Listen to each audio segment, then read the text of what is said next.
निगरान वज़ीर-ए-आला सिंध की ज़ेर सदारत काबीना का इजलास। सिंध काबीना ने आम इंतखाबात के लिए अखराजात के लिए 62 करोड़ 54 लाख रुपए की मंजूरी दे दी। वज़ीर-ए-आला ने महकमे खजाना को 60% रकम जारी करने की हिदायत भी जारी की हैं। इसी पर क्या तफसीलात है, मज़ीद जानेंगे हमारे नुमाइंदे आजिज़ जमाली से। आजिज़ बताइएगा। जी देखिए, सिंध काबीना का इजलास तकरीबन 3 घंटे से जारी है। अभी तक भी ये इजलास जारी है। काबीना ने आज बहुत सारे इदारों को रकूम देने के फैसले किए हैं। सबसे पहले तो आम इंतखाबात के लिए सिंध काबीना ने 62 करोड़ 54 लाख रुपए की मंजूरी दी है। और ये जो रकम है ये अमन अमान के मद में खर्च होगी, जिसमें खाने पीने के अशिया हैं, जिसमें फ्यूल के अखराजात हैं, गाड़ियों के किरायों के अखराजात हैं, दीगर फोर्सेस की भर्तियों, मशीनरी के अखराजात हैं। इसके लिए ये 54 लाख रुपए दिए जाएंगे। उसके अलावा सिंध काबीना ने थर कोल फील्ड से 105 किलोमीटर रेलवे लाइन बनाने की मंजूरी दे दी है और इस प्रोजेक्ट के लिए 50% फंड सिंध हुकूमत और 50% फंड जो है वफाकी हुकूमत अदा करेगी।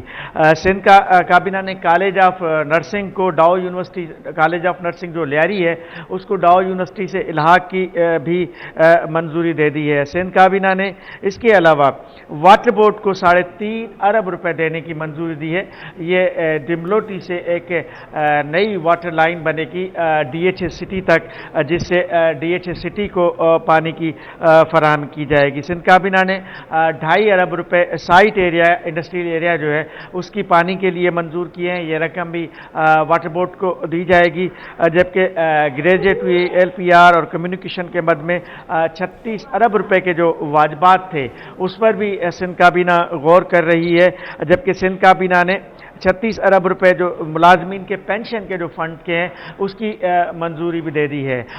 इस काबीना ने आज बड़े अहम फैसले किए हैं। गोरख हिल स्टेशन को 2 लाख एकड़ से ज़ायद इरादी देने का फैसला किया गया है और दीगर भी अहम फैसले किए हैं। काबीना का इजलास जो कि निगरान वज़ीर-ए-आला सिंध जस्टिस रिटायर्ड मकबूल बाकिर की ज़ेर सदारत गुज़श्ता 3 घंटे से अभी तक जारी है। जी अच्छा, आजिज़ बताइएगा कि मंजूरी तो दे दी गई है, कब तक ये रकम ट्रांसफ़र कर दी जाएगी?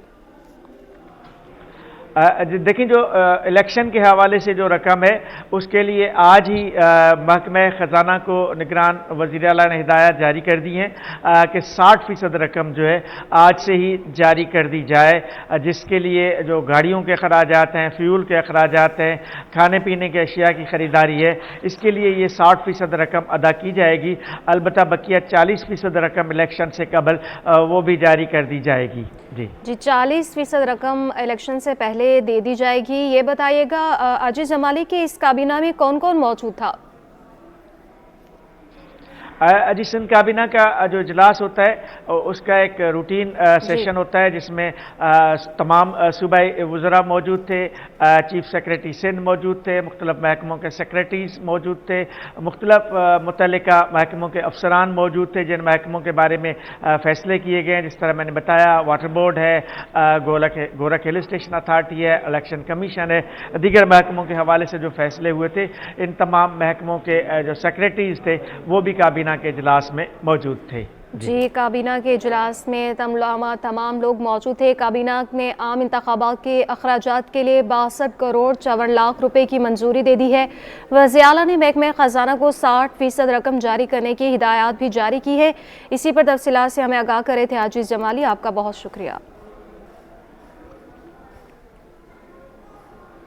PS 112 सईदाबाद का लियाकत अली खान पार्क खंडरात का मंजर पेश करने लगा। मकीन कहते हैं कि चौकीदार होने के बावजूद पार्क के अतराफ और अंदर कचरे के ढेर है। मज़ीद बता रहे हैं फारान खान। जो मैं सूबाई असम्बली के हल्का PS 112 सईदाबाद सेक्टर 8D के इलाके के अंदर मौजूद हूँ। इस पूरे इलाके के अंदर एक ही पार्क है जो कि लियाकत अली खान के नाम से मंसूब है। इस पार्क की हालत अगर मैं आपको दिखाऊं तो इस तरीके इसका अंदर जो खस्ता हाल ये पार्क की हालत है। इसकी बाउंड्री वॉल्स के साथ जो है वो कचरे की जो है वो एक पूरी दीवार जो है वो कायम हो गई है। पूरा एक कोने से लेकर दूसरे कोने तक जो वो कचरा यहाँ पे जमा है। अंदर जो है वो ना पार्क के अंदर ग्रिल्स मौजूद हैं, ना ही किसी किस्म की ग्रीनरी मौजूद है, ना ही बच्चों के खेलने के लिए किसी किस्म के यहाँ पे झूले वगैरह मौजूद हैं। एक ही पार्क है पूरे इलाके में, लेकिन वो भी जो है वो इस वक्त जो है खंडात का मंजर पेश कर रहा है। इस वक्त जो हमारे साथ कुछ इलाका मकीन भी मौजूद है, इनसे भी तफसीलात लेते हैं। मुझे बताइएगा सर, इस पार्क की हालत कब से इस तरीके से, और पूरे इलाके में सिर्फ एक ही पार्क है, वो भी जो है वो बच्चों के खेलने के लिए नहीं है? ये कम से कम 2 साल हो गए इस पार्क को, इस पर कोई तवज्जो नहीं करता है। ये पानी नाला वगैरह पूरा रोड पे बहता है, सब परेशान है इससे। कोई किस माहौल में कभी बंदा किस तरह बीमार हो रहा है, सारे मामला इसी वजह से बहुत बिगड़े में। कोई इधर देखने वाला नहीं है, रोड पे पानी जा रहा है, आप जो नमाजी जा रहे हैं, कपड़े ख़राब हो रहे हैं, सामने आपकी सारी पोजीशन है, देख लें। मुझे बताइएगा कि अभी जो है वो इलेक्शन की भी गहमा गहमी जो है वो उरूज पे है, PS 112 का इलाका लगता है ये, क्या समझते हैं इस दफ़ा हल्के से किसको मैंडेट देंगे, कौन इस पुरसान पार्क की जो है वो हालत को बेहतर करेगा? सर हमें तो किसी से कोई उम्मीद नहीं है, क्योंकि जैसे ये हालात हैं आपके सामने, ठीक है, आप देख रहे हैं। जी बिल्कुल, यही मसले मसाइल हैं यहाँ पे जो है वो एक ही पार्क है पूरे इलाके में, लेकिन वो भी जो है वो खस्ता हाली का मंजर पेश कर रहा है। इस इलाके से अगर मैं वोटर्स की बात करूँ तो 1,79,101 वोटर्स पर मुश्तमिल ये हल्का है, लेकिन बुनियादी सहूलियात से ताहाल महरूम है। एक ही पार्क है पूरे इलाके के अंदर, लेकिन वो भी जो है वो दिन ब दिन खस्ता हाली की नज़र होता चला जा रहा है। पार्क के अंदर 2 गार्ड्स भी बैठे हुए हैं, लेकिन चौकीदार मौजूद हैं, लेकिन उनकी किसी किस्म की कोई जिम्मेदारी लेने के लिए तैयार नहीं है। पार्क जो है वो दिन ब दिन खस्ता हाली की नज़र होता चला जा रहा है। जी PS 91 शाह फैसल कॉलोनी से MKM पाकिस्तान के उम्मीदवार मोहम्मद अबू बकर ने आवाम से मसाइल के हल का वादा कर लिया। कहते हैं कि शहर के मसाइल का हल सिर्फ MKM के पास मौजूद है। हमारे नुमाइंदे आज़िज़ जमाली उनके साथ मौजूद है, उनसे मज़ीद तफसीलात जाने के जी देखिए, इस वक्त मैं शाह फैसल कॉलोनी के इलाके में मौजूद हूँ, जो NA 232 है, और इसके जो सूबाई असम्बली के हल्के लगते हैं वो PS 90-91। इस वक्त मेरे साथ PS 91 से मुत्तहिदा कौमी मूवमेंट पाकिस्तान के उम्मीदवार अबू बकर भाई मौजूद हैं। मैं उन्हीं की ज़बानी आपसे बात भी करवाऊंगा, ख़ास तौर पे शाह फैसल के इलाके के जो मसाइल हैं जिनकी लोगों ने निशानदेही करवाई। लोग कह रहे हैं कि पीने का पानी नहीं है, सीवरेज का निज़ाम धर्म भरम है, गटर जो है वो उबल रहे हैं। अबू बकर भाई, अवाम ने तो अपने मसाइल बता दिए, यकीनन आप मुंतखब होने के बाद इन मसाइल के लिए असम्बली में आवाज़ बुलंद करेंगे, लेकिन इन मसाइल का हल क्या है? जी बिल्कुल, इंशाअल्लाह ताला। देखें, जब मुत्तहिदा कौमी मूवमेंट पाकिस्तान को यहाँ पे इख्तियारात के साथ बल्दियाती निज़ाम मिला, चाहे वो मुस्तफ़ा कमाल का ज़माना हो, चाहे वो फ़ारूक सत्तार का ज़माना हो, जब आज जो लोग यहाँ पे बल्दियाती इलेक्शन जीत कर आए हैं, मुत्तहिदा कौमी मूवमेंट ने उसमें हिस्सा नहीं लिया था, जो लोग जीत कर आए हैं, आप जाकर देख लें कि जब हम यहाँ पे थे और वसीम अख्तर उस वक्त यहाँ का मेयर था, तो छोटी छोटी क्लिप बनाकर लोग भेजा करते थे। आज उनके पास इख्तियारात है, उनके पास वसाइल हैं, बल्दियात उनके पास है, लेकिन कराची के अंदर आज 2 साल तो हो गए इनको आए हुए। जो तनकीद क्या करते थे, आज वो कोई मसला हल नहीं करे। इस शहर की आबादी 3 करोड़ से ज़्यादा हो गई है, लेकिन वसाइल में इजाफा होने के बजाय उस वसाइल को कमी किए जा रही, कचरे का ढेर बना दिया कराची। हमारे साथ मुत्तहिदा कौमी मूवमेंट पाकिस्तान से ताल्लुक़ रखने वाले यहाँ के इसी हल्के PS 91 के उम्मीदवार अबू बकर भाई थे, जिसने वादा किया है कि वो जब मुंतखब हो जाएंगे तो पीने के पानी के लिए एक मुश्तरका लाएअमल तैयार करवाएंगे। उसके साथ साथ गैस और बिजली के जो मसाइल हैं, गैस की लोड शेडिंग तारीख़ में नहीं होती थी, अब हो रही है, वो इन मसाइल को हल करवाएंगे। NA 240 उस्मानाबाद में गटर उबल पड़े। सीवरेज के नाकारा निज़ाम के बाइस सड़क पर गंदा पानी उमड़ आया। राहगीर और इलाका मकीन शदीद अजियत में मुब्तला हैं। तफसीलात बताएंगी राबिल अशरफ। देखिए, इलेक्शन जो है वो सर पर है, मगर आवाम के मसाइल जो है वो जू के तू हैं। इस वक्त भी हम आपको रिपोर्ट कर रहे हैं हल्का 240 से। जिला जो है वो साउथ है। यहाँ पर कुल वोटर्स की जो तादाद है वो 4,15,521 है, और इलाका जो है वो उस्मानाबाद का है। यहाँ पर जो है वो हर इलाके में आप देखते हैं सड़क की जो सूरत हाल होती है वो ख़राब होती है, लेकिन यहाँ पर भी जो है वो सड़कों पे तालाब का मंजर पेश है। सीवरेज का जो पानी है जिसकी वजह से पूरी सड़क जो है वो उसके अंदर उसकी लपेट में। हमारे साथ इलाका मकीन भी मौजूद है, यहीं के रिहायशीन से बात करते हैं। भाई, आपके घर के आगे इस तरह ये पानी जमा, कितनी मुश्किलात होती है? ये भाई मुश्किलात है, रिहायशी जो पसीर हैं उनको भी मुश्किलात है, मस्जिद के बच्चे जो आते जाते हैं उनके लिए भी मुश्किलात है। 2-3 दिन से ये गटर बंद है, अभी तक कोई इसका काम नहीं हुआ है, किसी ने खुलवाया हुआ नहीं है। ठीक है, अच्छा भाई, ये भी बताइएगा ये कब से पानी जमा है, और आप पे गुज़िश्ता इलेक्शन में कोई मसाइल हल हुए थे? इसमें तो कोई हल नहीं हुआ, मसाइल वाइल कुछ भी नहीं आए। 2-3 दिन हो गए पानी जमा है, कोई बंदा नहीं आया काम करने के लिए, सफाई करने के लिए गटर का कोई बंदा इस तरह नहीं आया। जी बिल्कुल, जैसे कि आपने सुना हमारे साथ इलाका वकील मौजूद थे, उनका यही कहना है कि यहाँ से मदरसे के बच्चे भी गुजरते हैं, नमाजियों का भी यहाँ से गुजरना होता है, उनके लिए भी जो है वो काफ़ी ज़्यादा मुश्किलात का सामना करना पड़ता है। ना सिर्फ उनके लिए मुश्किलात होती है, बल्कि जो ऊपर फ्लैट्स में रहते हैं उनके लिए नीचे से यहाँ पर रात में सफ़र करना जो है वो यहाँ से रात में रोड क्रॉस करना वो भी जो है काफ़ी ज़्यादा मुश्किल हो जाता है। उनका यही कहना है कि 2 से 3 दिन गुजर गए, मगर यहाँ पर अभी तक जो है वो सफाई करने के लिए कोई अमला नहीं पहुँच सका है। जी आपको बताएंगे PS 103 से इस्तेहकाम पाकिस्तान पार्टी के रिजवान खान इलेक्शन लड़ेंगे। कहते हैं कि पहले भी इस हल्के से काम कर चुके हल्के की चेयरमैन ने अभी तक हल्फ नहीं उठाया, वो मसाइल क्या हल करेंगे, मजीद बता रही हैं आयास राना। जी बिल्कुल, इस वक्त मैं NA 238 में मौजूद हूँ, जो कि 9.5 लाख तकरीबन आबादी का जो ये हल्का है। इसके अंदर 3 PS लगती हैं, जिसके अंदर PS 101, 102 और 103। इस वक्त जो मैं मौजूद हूँ ये PS 103 है। यहाँ से जो इस्तेकाम पाकिस्तान पार्टी के कैंडिडेट हैं रिजवान खान, वो मेरे साथ मौजूद हैं, उनसे ही जानते हैं। बिस्मिल्लाहिर्रहमानिर्रहीम, मैं कैंडिडेट हूँ PS 103 का, और साथ में ये मैं बताना चाह रहा हूँ कि पहले भी महमूद साहब यहाँ से ज़िमनी इलेक्शन जीत चुके हैं NA 245 का, जब डॉक्टर आमिर लियाकत साहब का इंतकाल होने के बाद। और डॉक्टर आमिर लियाकत साहब थे तब भी हमने यहाँ पे काम करवाए, जब तक हम थे हम अपने काम कराते रहे। और महमूद साहब के बाद इलेक्ट होने के बाद भी हमने यहाँ पे काफ़ी तरक्याती काम करवाए। सुई गैस के इदारे ने पिछले 50 साल से कोई नया काम किया ही नहीं। जितनी भी लाइनें यहाँ पे हैं उनका आप रिकॉर्ड भी निकालें तो 1963 या 1964 में ये लाइनें यहाँ पे बिछी हुई हैं। उसके बाद सारी लाइनें जो वो लीकेज है, गैस की शॉर्टेज के साथ गैस की लीकेज भी ज़्यादा है, जिसमें पानी मिक्स होकर आ रहा है। क्योंकि लीकेज में जब आपकी लीकेज कहीं होती है तो लाजमी सीवरेज का पानी भी वहाँ नजर आ रहा है। अब ये पानी रोड नीचे ही जाएगा, और नीचे गैस की लाइनें भी हैं, पानी की लाइनें भी हैं, के इलेक्ट्रिक की केबलें भी हैं। और यहाँ पे एक तो बिल्डर माफिया SBC ने भी पूरे इलाके का सत्यानाश कर दिया। मेरे अकब में देखें चारों तरफ एक बड़ी खामोश कॉलोनी बड़ा है, आप देखें 100 साल पुरानी बिल्डिंग भी यहाँ मौजूद है। लेकिन आज देखेंगे आपके सामने है कि बिल्डर माफिया यहाँ इन्वॉल्व है, खुली छूट है, खुला रिश्वत का बाजार सरगर्म है। जैसे रिजवान खान जो कि IPP से जो है वो कैंडिडेट हैं, जो 103 से खड़े हैं, उनका कहना है कि बड़ा ही ये मुश्किल वक्त होगा, क्योंकि जहाँ देखें यहाँ पे जो इलाके जिस जगह पे हम खड़े हैं यहाँ बिल्डर माफिया जो है वो जो है सरगर्म है। साथ साथ वाटर बोर्ड की अगर बात करें तो वो कह रहे हैं कि वो एक जमात का जो है वो सेक्रेटरीट बन चुका है। इसी तरीके से यहाँ के जो बल्दियाती नुमाइंदे जो बेसिकली जिनका काम है वो उन्होंने अब तक यहाँ से उस जगह से हल्फ ही नहीं उठाया। छोटी आबादियाँ जो हैं उसके अंदर वो बहुत ज़्यादा कंजेस्टेड, जिसको लाइंस एरिया समझा जाता है, उसके अंदर वोटर इनका मौजूद है। और वो 8 फरवरी को कितना कन्वेंस कर पाएंगे, अब ये 8 फरवरी को ही पता चलेगा कि बैलेट बॉक्स से अब किसके हक में जो है वो आवाम फैसला देती है। जी शहर कायद में एक मरतबा फिर भत्ताखोरी शुरू हो गई, ताजरों में तशवीश की लहर दौड़ गई। इसी पर मजीद तफसीलात जानेंगे काविश मेमन से। बिल्कुल, देखें शहर कायद में ताजर एक बार फिर गैर महफूज हैं और ताजरों को भत्ते की पर्चियाँ मिलना मौसूल हो चुकी हैं। कुछ रोज़ कबल खारादार के इलाके में भी एक ताजर को भत्ते की पर्ची मौसूल हुई, फायरिंग भी वहाँ पर का वाक़या भी पेश आया। इस वक्त मेरे साथ ताजर रहनुमा जमील पराचा मौजूद, उनसे बात करते हैं। ये बात मैंने एक निजी चैनल पर कोट की थी। जो हालात हैं आपको पता है, मैंने तो यहाँ तक बता दिया था कि जो कराची में हर चौक जो है इस वक्त वो हर जगह हर स्ट्रीट पे लोगों को लूट मार हो रही है, लोगों को लूटा जा रहा है।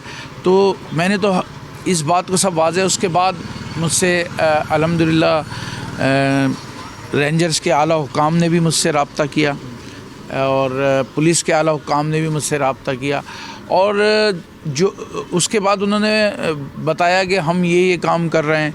और जो उम्मीद नज़र आती है, जो उन्होंने बताया मुझे हमें कि उसके मुताबिक काम वो कर रहे हैं, ऐसा नहीं है नहीं कर रहा, लेकिन कि हमें ये स्ट्रीट क्राइम कम होते हुए नज़र नहीं आ रहा है। स्ट्रीट क्राइम बदस्तूर जारी हैं। मैं समझता हूँ, जो मैंने अपनी सूरत हाल नोट की है कि जब तक रेंजर्स साथ खड़ी नहीं होगी, उन दहशतगर्दों से, उन भत्ताखोरों का, उस स्नैचर्स का जब तक कला कमा नहीं होगा, और वो इस बात से नहीं घबराएंगे कि पुलिस को, तो आपको पता है कि पुलिस के तो वो इधर उधर निकल जाते हैं, लेकिन वो सोचेंगे कि रेंजर्स और पुलिस दोनों सरगर्म है, तो फिर उनका निकलना मुश्किल होगा इंशाल्लाह। बिल्कुल, देखें सिंध ताजिर इत्तेहाद ने वाक़यात पर तशवीश का इज़हार किया है और कहा है कि अगर इस किस्म के वाक़यात ना रुके तो फिर कारोबार करना मुश्किल हो जाएगा। जी इंटरबोर्ड साल अव्वल के मुतनाज़ नताइज पर तुलबा की बड़ी तादाद परेशान है। तुलबा की जानिब से एहतजाजी मुजाहरे भी किए जा रहे हैं। इसी पर मज़ीद तफसीलात जानेंगे हमारी नुमाइंदा आयमा खान से। जी बिल्कुल, देखें इंटर बोर्ड हिस्सा अव्वल में जो तलबा की बड़ी तादाद है उनको जो है वो फेल करार कर दिया गया है इंटर बोर्ड की जानिब से, जिसमें जो है वो 60% तलबा जो है वो फेल हैं और जिनको पास भी किया गया उनके भी मार्क्स जो है वो बहुत ही कम है, जिसके बाद तलबा जो है वो गुज़िश्ता 10 दिन से जो है वो सरापा एहतजाज है। इस वक्त भी हमारे साथ कुछ जो है वो तलबा मौजूद है, हम इनसे मज़ीद तफसीलात लेते हैं। बताइएगा आप लोगों का 9 में और मैट्रिक में क्या रिजल्ट है और अभी क्या रिजल्ट बना है? मेरी मैट्रिक में 86% बनी थी और अभी फर्स्ट ईयर में मेरी 24% बनाई है। 3 पेपरों में मुझे फेल कर दिया। अगर ये लोग इस तरह करेंगे तो हम लोग यूनिवर्सिटीज़ में एडमिशन कैसे लेंगे, यूनिवर्सिटीज़ का मेरिट कैसे लेंगे? जो बच्चे अमीर नहीं होते प्राइवेट यूनिवर्सिटीज़ में नहीं जा सकते, गवर्नमेंट यूनिवर्सिटीज़ का मेरिट नहीं है इतना, तो हम लोग कैसे जाएंगे यूनिवर्सिटीज़ में? हम लोग की तो पढ़ाई इन लोगों ने ख़त्म कर दी। जी बिल्कुल, जैसा कि आपने सुना हमारे साथ इंटर बोर्ड के तलबा मौजूद थे, वालिदैन भी हमारे साथ यहाँ पे मौजूद हैं, इनसे भी मज़ीद तफसीलात लेते हैं। आप क्या कहेंगी, आपके बच्चों को अगर फेल कर दिया गया है इंटर में तो उस हवाले से आपकी क्या राय है? हमारी राय ये है कि हमारे बच्चों के साथ बहुत जुल्म हुआ, हमारे बच्चों को बिल्कुल अंधेरे में धकेला जा रहा है। वो नहीं चाह रहे कि कराची के बच्चे पढ़ लिख के आगे बढ़े। हमें सिर्फ इतना इंसाफ वजीर कानून से, जस्टिस ऑफ पाकिस्तान से और जितने वजारत में उन सब से रिक्वेस्ट है हमारी कि प्लीज़ बोर्ड ऑफिस के जितने हैं अमला, उनसे हमारी दरख्वास्त है कि हमारे बच्चों को 9 मैट्रिक में जो उनकी रिज़ल्ट आई थी उस हिसाब से हमारे बच्चों को नंबर दे के पेपर उनके क्लियर करें। जी बिल्कुल, जैसे कि आपने सुना इंटर बोर्ड के तलबा जो है वो हमारे साथ मौजूद थे। इनका यही कहना है कि हमने जो है वो इतनी मेहनत से पेपर दिए लेकिन जो है वो हमें फेल कर दिया गया। मैट्रिक में हमारे इतने अच्छे नताइज थे, उसके बावजूद जो है इंटर में हमें किसी 2 पेपर में तो किसी 1 पेपर में जो है वो फेल कर दिया गया। इसके बाद इनका यही मुतालबा है कि इन नताइज को मनसूख किया जाए और शफाफ नताइज जो है वो हमें दिए जाए। जी अब आपको बताएंगे कोरोना वबा के दौरान 40,000 मास्क की खरीदारी की रकम अदा ना हो सकी। रकम वक्त पर अदा क्यों नहीं की गई, तहकीकात का फैसला किया गया है। सिंध हुकूमत ने 6 रुकनी तहकीकाती कमेटी कायम की, मास्क खरीद कर तकसीम कर दिए गए। रकम वक्त पर क्यों अदा नहीं की गई, वजाहत तलब की गई। इसी हवाले से मज़ीद तफसीलात जानेंगे। हमारे नुमाइंदे आज़ाद नोडियो हमारे साथ मौजूद है। आज़ाद, बताइएगा। जी बिल्कुल, सरकार ने कोरोना वबा के दौरान यानी 2020 और 2021 में जो है कोरोना वबा से निपटने के लिए एहतियाती तदाबीर के लिए 40,000 N95 मास्क जो है बैरून मुमालिक से खरीद किए थे, लेकिन खरीदे के मास्क के होने से जो निजी कंपनी थी उनको महकमा सेहत की जानब से रकम अदा नहीं की गई वक्त पर, जिस पर जो इस वक्त महकमा सेहत संघ ने बाकायदा तौर पर तहकीकात का हुक्म दे दिया और तहकीकाती 6 रुकनी कमेटी भी कायम कर दी गई है। कमेटी को टास्क दिया गया कि मास्क खरीद कर तकसीम कर दी गई, और लेकिन रकम जो वक्त पर अदा नहीं की गई। इसकी वजाहत जो है कमेटी तैयार करके 2 हफ्तों के अंदर रिपोर्ट महकमा सेहत सिंध को अरसाल करे। इस कमेटी का सरबराह डॉक्टर नदीम अख्तर शेख को मुकर्रर कर दिया गया, जिसका महकमा सेहत सिंध ने नोटिफिकेशन भी जारी कर दिया है। कमेटी में Mohammad Ibrahim Memon, doctor Nazir Ahmad Rind, doctor Saqib Ali Sheikh, section अफसर बजट महकमा सेहत भी कमेटी के अंदर शामिल है। ये कमेटी 2 हफ्तों के अंदर रिपोर्ट तैयार करके महकमा सेहत सिंध को अरसाल करेगी। इस हवाले से सेक्शन अफसर सेहत बजट डॉक्टर मोहम्मद असद खत्री ने इस कमेटी के कयाम का नोटिफिकेशन भी जारी कर दिया है। जी बहुत शुक्रिया आज़ाद नोडियो। आपको बताएं कि निगरान वज़ीर आला पंजाब को चेयरमैन पीसीबी लगाने का फैसला कर लिया गया। ज़राए के मुताबिक मोहसिन नकवी को पीसीबी में मेंबर मुंतखब करने का फैसला किया गया। निगरान वज़ीर आला पंजाब को चेयरमैन पीसीबी लगाने का फैसला हुआ।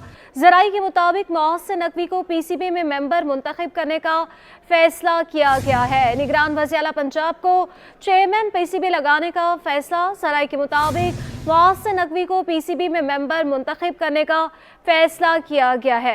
निगरान वज़ीर आला पंजाब को चेयरमैन पीसीबी लगाने का फैसला। निगरान वज़ीर आला पंजाब को चेयरमैन पीसीबी लगाने का फैसला। मोहसिन नकवी को ज़का अशरफ की जगह मैनेजमेंट कमेटी का चेयरमैन बनाया जाए, इस हवाले से फैसला किया गया है। ज़राए के मुताबिक मोहसिन नकवी को पीसीबी में मेंबर मुंतखब करने का फैसला किया जा रहा है। निगरान वज़ीर आला पंजाब को चेयरमैन पीसीबी लगाने का फैसला हुआ है। ज़राए के मुताबिक मोहसिन नकवी को पीसीबी में मेंबर मुंतखब करने का फैसला किया है। मोहसिन नकवी को ज़का अशरफ की जगह मैनेजमेंट कमेटी का चेयरमैन बनाया गया। इसी पर मज़ीद तफसीलात जानेंगे। हमारे नुमाइंदे मोहम्मद हमाद हमारे साथ मौजूद है। मोहम्मद, बताइएगा। देखिए, बिल्कुल जो है साबिक चेयरमैन ज़का अशरफ की जानिब से कुछ रोज़ कबल जो है वो अपना इस्तीफ़ा दिया गया था और उसके बाद जो है चेयरमैन की सीट खाली थी। इसके बाद ये फैसला एक सामने आया कि निगरान वज़ीर आला पंजाब मोहसिन नकवी साहब को जो है चेयरमैन पीसीबी तैनात करने का फैसला।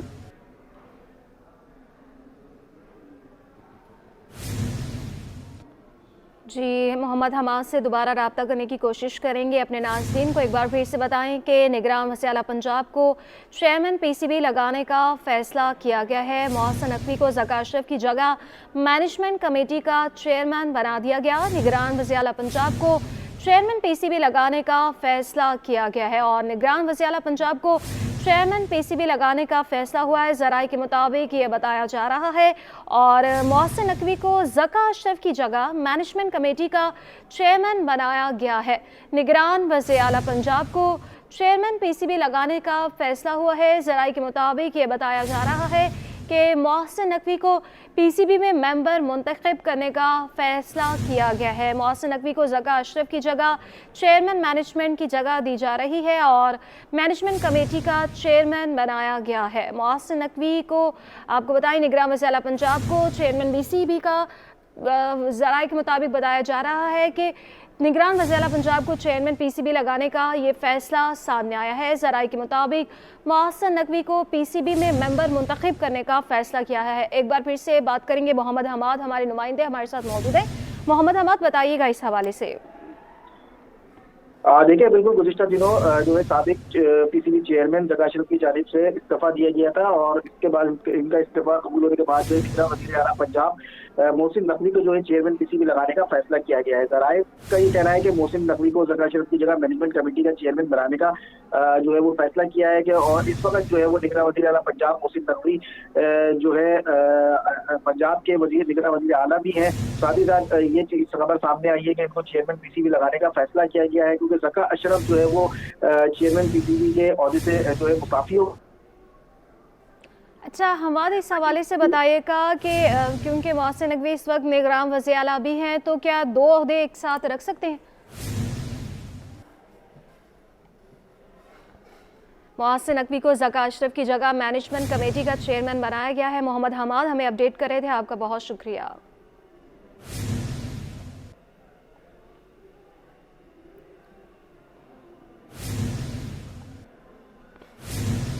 हम आपको बताएं कि जुडिशल मजिस्ट्रेट जनूबी की अदालत में वोटर टैंकर से बाइक को कुचलने के केस की अहम समाअत हुई।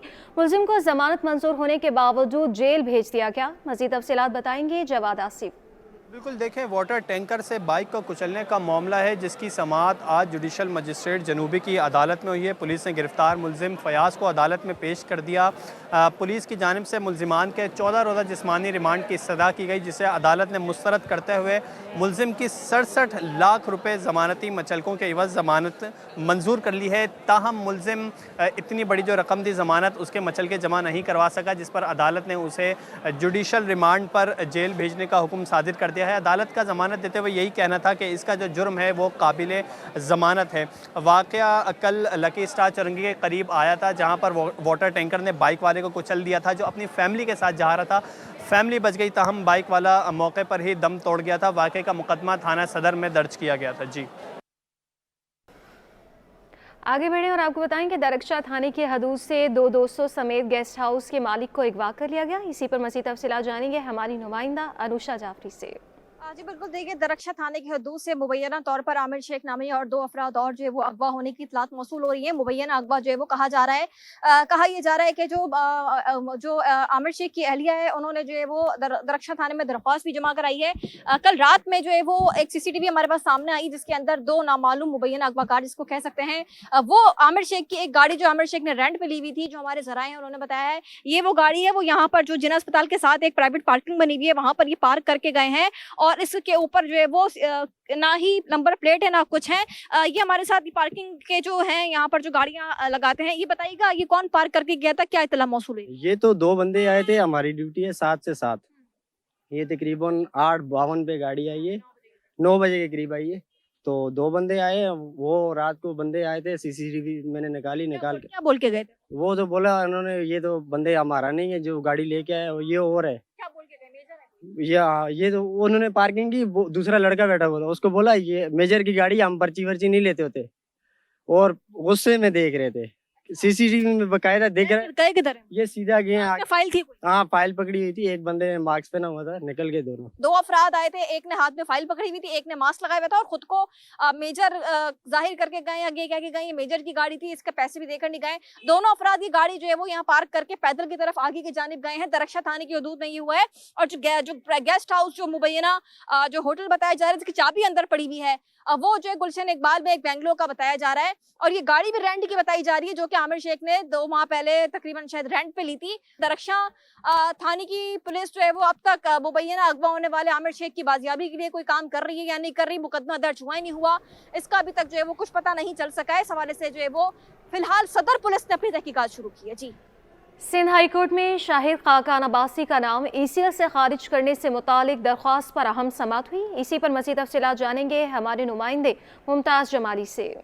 देखिए जी, इस वक्त मैं मौजूद हूँ सिंध हाई कोर्ट कराची में। साबिक वज़ीर आज़म शाहिद खाकान अब्बासी का नाम ECL से डालने के खिलाफ जो है दरख्वास्त पर समाअत हुई है। शाहिद खाकान अब्बासी ने अपना नाम ECL से निकलवाने के लिए ये दरख्वास्त दायर की है, लेकिन आज नेब की जानिब से रिपोर्ट नहीं पेश की गई है, जवाब अदालत में जमा नहीं कराया गया है। नेब की जानिब से जवाब जमा कराने के लिए अदालत में जो है वो मोहलत तलब की गई है, जिस पर अदालत ने आइंदा समाअत पर जो है नेब समेत दीगर हुकाम को जवाब जमा कराने की हिदायत कर दी है। शाहिद खाकान अब्बासी के वकील एडवोकेट ख्वाजा नवीद का कहना है कि सिंध हाई कोर्ट ने ज़मानत कबल गिरफ्तारी के वक्त इनका नाम जो है वो ECL में डाला था, जबकि इनके खिलाफ नेब की जानिब से PSO में गैर कानूनी भर्तियों से मुतल्लिक रेफरेंस दायर किया गया था और उसी रेफरेंस में इन्होंने गिरफ्तारी से कबल जो है वो ज़मानत हासिल की थी और ज़मानत के फ़ैसले के दौरान अदालत ने इनके नाम जो हैं वो ECL में डाले थे। लिहाजा अब जो है नेब कोर्ट की जानिब से भी इनको जो है मेन मुकदमे में और रेफरेंस में ज़मानत मिल गई है, तो इनके नाम भी जो हैं ECL से खारिज किए जाएँ। शहर में चालान मुहिम के दौरान जब्त किए गए प्रेशर हॉर्न और फैंसी नंबर प्लेट्स को तल्फ कर दिया गया। मज़ीद तफसीलात जानेंगे शाहसेब हुसैन से। मैं इस वक्त DIG ट्रैफिक के दफ्तर में मौजूद हूँ जो कि गार्डन हेडक्वार्टर में वाक़ है और यहाँ पर शहर भर से चालान मुहिम के दौरान जो फैंसी नंबर प्लेट्स थे, प्रेशर हॉर्न थे, वो जो है तलब किए जा रहे हैं। मेरे कैमरामैन हारिस अगर आपको दिखाए तो ये जो है pressure horn fancy number plate जो कि शहर भर में जारी जो मुहिम थी चालान की सूरत में, जो शहरियों की गाड़ियों में जो प्रेशर हॉर्न और फैंसी नंबर प्लेट्स लगी हुई थी वो जो है यहाँ पर तलब की जा रही हैं। बताया जाता है कि गुज़िश्ता 2.5 बरस के दौरान ट्रैफिक पुलिस कार्रवाई के दौरान जो ये सामान जो है पकड़ा गया था, जो जब्त किया गया था, वो जो है यहाँ पर तलब किया जा रहा है, इसको बिल्डोज किया जा रहा है ताकि इस तरीके से शहरियों को पता चल सके कि उनके जो कीमती सामान जो वो अपनी गाड़ियों में फैंसी नंबर प्लेट्स और जो प्रेशर हॉर्न लगाते हैं उसको किस तरीके से तलब किया जाता है। यहाँ पर गार्डन हेडक्वार्टर में आज इस तकरीब का इनेकाद किया गया था जिसके मेहमान ख़ुसूसी IG सिंध राजा रिफत मुख्तार थे, जबकि उनके साथ साथ एडिशनल IG और कराची पुलिस चीफ खादिम हुसैन रिजवी मौजूद थे, जिन्होंने इस तलब करने की जो इफ्तिताई तकरीब थी उसका जो है आगाज़ किया था। बताया जाता है कि गुज़िश्ता 2.5 बरस के दौरान जो ये सामान पकड़ा गया था उनकी जो तादाद है वो 10,000 से ज़ायद बताई जाती है, जिसमें सिर्फ नंबर प्लेट 10,000 से ज़ायद है। इसी तरीके से 10,000 से ज़ायद प्रेशर हॉर्न भी जो है जो इसमें तलब किए जा रहे हैं। अनासिन, शहर की मक्खी के डंग से अब अमराज का इलाज भी मुमकिन है। इसी पर क्या मज़ीद तफसीलात हैं जानेंगे हमारी नुमाइंदा अक्सा शाहिद से। जी बिल्कुल, आपने शहद के फ़ायदे तो सुने होंगे और शहद खाते भी हैं लोग, अंडे के साथ, दूध के साथ पीते हैं कि फ़ायदेमंद हो। लेकिन क्या आपको पता है कि शहद की मक्खी से भी जो है वो बीमारी का इलाज किया जा सकता है। पाकिस्तान की पहली खातून इस वक्त जो है हमारे साथ मौजूद है, एपीथेरेपी मदिया बेग, जो शहद की मक्खी से जो है वो मुख्तलिफ़ बीमारियों का जो है वो इलाज करती हैं। इस वक्त हमारे साथ भी मौजूद हैं, इनसे बात करेंगे और जानेंगे कि शहद की मक्खी से जो है वो किस तरीके से जो है वो इलाज होता है, किस तरीके से हनी बी जो है कौन से अमराज का इलाज कर सकती है। तो इसमें कैंसर का भी इलाज है, आर्थराइटिस का, आर्थराइटिस में नीज़ में का, फ्रोज़न शोल्डर्स का, रिस्ट का पेन हो, कार्पल टनल हो जिसमें रिपेटिटिव मूवमेंट से दर्द शुरू हो जाती है, MS मल्टीपल स्क्लेरोसिस का भी इलाज है, पार्किंसंस का भी इलाज है, एक्जिमा, सोराइसिस, एलोपेशिया जिसमें बॉल्ड स्पॉट्स हो जाते हैं, सर में बाल ख़त्म हो जाते हैं, उसके अलावा मैंने इतने सारे फ़र्क चीज़ें की हैं कि जिसका मैं इलाज करती हूँ, इवन इफ़ वो पहले मैंने कभी नहीं सुना था उस बीमारी के बारे में, वो भी ठीक हो जाता है। 8 साल से इलाज कर रही हैं। इस वक्त जो है वो देख सकते हैं कि किस तरीके से शहद की मक्खी के डंक से जो है ये दर्द में आराम देती हैं। वैसे इनको दर्द किस चीज़ का है? मसल्स का जो है वो दर्द है। और अब वहाँ से हम कुछ देर बाद देखेंगे कि इनको जो है वो कितनी देर में आराम आता है, क्या फ़र्क पड़ता है शहद की मक्खी से, किस तरीके से जो है वो इलाज किया जा सकता है। अच्छा, ये भी आपको बताएं कि जब शहद की मक्खी का डंक निकाला जाता है तो उसके बाद जो है वो मर जाती है, लेकिन जो शख्स है उसकी जो है वो मर्ज़ का इलाज कर देती है। तो इस तरीके से जो ये पूरा प्रोसेस होता है। यूरोप की रिसर्च है, यूरोप की ये शहद की मक्खी है। इस वक्त देख सकते हैं कि किस तरीके से जो है वो इलाज किया जा रही है। लाइव एक्सपेरिमेंट जो है वो इन पे की जा रही है। बिल्कुल यकीनी तौर पर आपने देखा कि शहद की मक्खी से यहाँ पर जो है वो इलाज किया जा सकता है, आपको करके भी यहाँ पे दिखाया गया है। ये सारी चीज़ें हैं। डॉक्टर जो थे मदिया बेग थी हमारे साथ मौजूद थी, और मैं चाहूँगी कि मैं भी ट्राई करवाऊँ। जैसा कि उन्होंने बताया कि कैंसर जैसा एक बड़ा मर्ज़ है, उससे भी जो है वो शहद की मक्खी इलाज कर सकती है। घुटनों का दर्द हो तो कम से कम भी 6 महीने में जो है वो उसमें लगते हैं, और मुख्तलिफ सेशंस होते हैं, मुख्तलिफ अमराज पे जो है वो इलाज जामे कराची से तालीम हासिल करने वाले मासूर तलबा के लिए तकरीब का एहतमाम किया जा रहा है। इसी पर तफसीलात जानेंगे सबा परवेज से। बिल्कुल देखें, office of student adviser inclusive students society के ज़ेर एहतमाम जामिया कराची में जो है वो स्पेशल स्टूडेंट्स के लिए उनकी शमूलियत और मुख्तलिफ कामयाबियों को सराहने के लिए सेमिनार का इनेकाद किया गया था। इस वक्त स्टूडेंट एडवाइज़र मौजूद भी है मेरे साथ, डॉक्टर नौशीन साहिबा। इनसे जानते हैं, मुझे बताइए कि आज का जो सेमिनार रखा गया इसका क्या मकसद रहा? अच्छा जी, हमारी यूनिवर्सिटी के अंदर काफ़ी सारे स्टूडेंट ऐसे हैं जो डिफरेंटली एबल्ड हैं और जिनमें अक्सरियत जो है वो विजुअली इम्पेयर्ड है।